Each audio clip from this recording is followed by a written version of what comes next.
श्री राधे राधे राधे।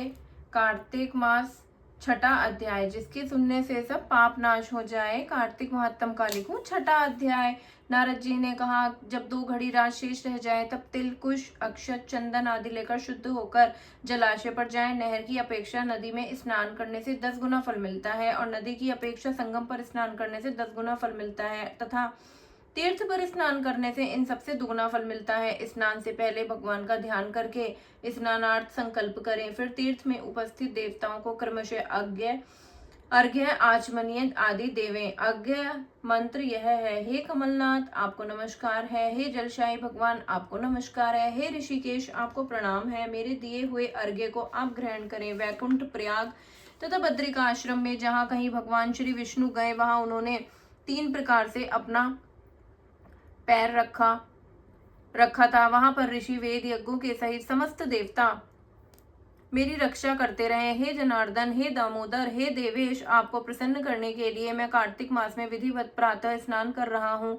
आपकी कृपा से मेरे समस्त पाप नष्ट हो जाएं। हे हरे, कार्तिक मास में व्रत तथा विधि पूर्वक स्नान करने वाला अर्घ्य देता हूँ, आप राधिका सहित ग्रहण करें। हे कृष्ण, हे प्रबल राक्षसों का नाश करने वाले भगवान, हे पापनाशक, कार्तिक मास में नित्य प्रति दिए हुए मेरे इस अर्घ्य द्वारा कार्तिक स्नान का व्रत करने वाला फल मुझे प्राप्त हो। इसके बाद भगवान विष्णु, शंकर तथा सूर्य का ध्यान करके जल में प्रवेश करें तथा नाभि पर्यंत जल में खड़े होकर विधि पूर्वक स्नान करें।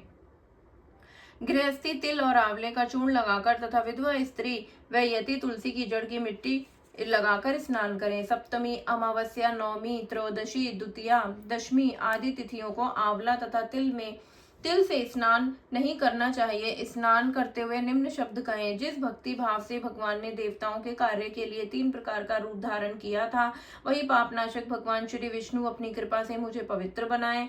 विष्णु जी की आज्ञा से कार्तिक व्रत करने वालों की इंद्र आदि सारे देवता रक्षा करते हैं, अतः वह मुझको पवित्र करें। बीजों, रहस्यों तथा यज्ञों सहित वेदों के मंत्र, कश्यप आदि ऋषि, देव, इंद्र देवता मुझे सभी पवित्र करें। गंगा आदि सभी नदियां, संपूर्ण तीर्थ, 7 समुद्र और समस्त जलाशय मुझको पवित्र करें। अदिति आदि सभी नारियां, यज्ञ, सिद्ध, सर्प और सब औषधियां व तीनों लोकों के पर्वत मुझे पवित्र करें। इन शब्दों को कहकर स्नान करने के पश्चात व्रती हाथ में पवित्र धारण करके देवता, ऋषि, मनुष्य तथा पितरों का विधिवत तर्पण करते समय जितने भी तिल तर्पण में रहते हैं, उतने वर्ष पर्यंत व्रती के पितृगण स्वर्ग में वास करते हैं। तत्पश्चात व्रत करने वाला जल से निकलकर शुद्ध वस्त्र पहने और प्रातः काल के सब कृत्यों से निवृत्त होकर पुनः भगवान श्री विष्णु का पूजन करें। समस्त तीर्थों के सारे देवताओं का स्मरण करके भक्ति पूर्वक सावधान होकर चंदन, फूल और फलों सहित भगवान श्री विष्णु को फिर अर्घ्य देवें। अर्घ्य मंत्र का अर्थ यह है, पवित्र कार्तिक मास में मैंने स्नान किया है। हे विष्णु जी, राधा जी के साथ आप मेरे दिए अर्घ्य को ग्रहण करें। तत्पश्चात चंदन, फूल और तांबूल पान आदि से वेद पाठी ब्राह्मणों का श्रद्धा पूर्वक पूजन करें और बार बार साष्टांग प्रणाम करें। ब्राह्मणों के दाएं पैर में तीर्थ रहते हैं, मुख में वेद और सारे अंगों में देवता निवास करते हैं। अपने कल्याण की कामना रखने वाले लोगों ने इनका अपमान ना करें और इनके साथ विरोध ना करें। फिर एकाग्रचित्र हो भगवान श्री विष्णु की प्यारी तुलसी जी का पूजन करें, उनकी परिक्रमा करें तथा उनको प्रणाम करें। हे देवी, हे तुलसी, देवताओं ने प्राचीन काल में तुम्हारा निर्माण किया है और ऋषियों ने तुम्हारा पूजन किया है।